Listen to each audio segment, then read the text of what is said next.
बिस्मिल्लाहिर्रहमानिर्रहीम।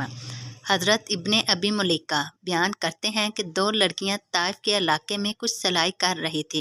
इनमें से एक निकली तो इसके हाथ से खून बह रहा था। इसने कहा कि मेरे साथ वाली लड़की ने इसे जख्म लगाया है, जबकि दूसरी ने इनकार कर दिया। मैंने इस बारे में हज़रत इब्ने अब्बास रज़ियल्लाहु ताला अन्हो की तरफ लिखा तो उन्होंने जवाबन तहरीर फरमाया कि रसूल अल्लाह सल्लल्लाहु अलैहि वसल्लम का फ़ैसला है कि मुद्दा अली के ज़िम्मे होगी।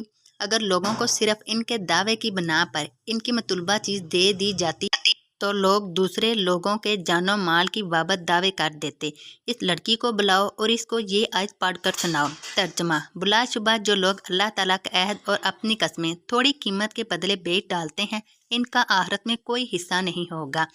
मैंने इस लड़की को बुलाया और ये आयत पढ़ कर सुनाई। इसने इतराफ़ कर लिया। हज़रत इब्ने अब्बास रज़ियल्लाहु ताला अन्हो को ये बात पहुंची तो बहुत खुश हो गए। सुन्ने नसाई हदीस नंबर 5427।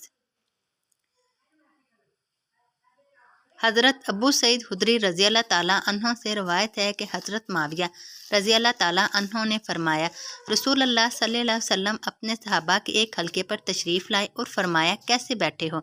उन्होंने कहा कि हम बैठे अल्लाह ताला से दुआएं कर रहे हैं और इसकी तारीफ़ कर रहे हैं कि इसने हमें अपने दीन की तरफ रहनुमाई फरमाई और आपको बेचकर हम पर एहसान अजीम फरमाया। आप सल्लल्लाहु अलैहि वसल्लम ने फरमाया कि अल्लाह की कसम तुम सिर्फ इसीलिए बैठे हो?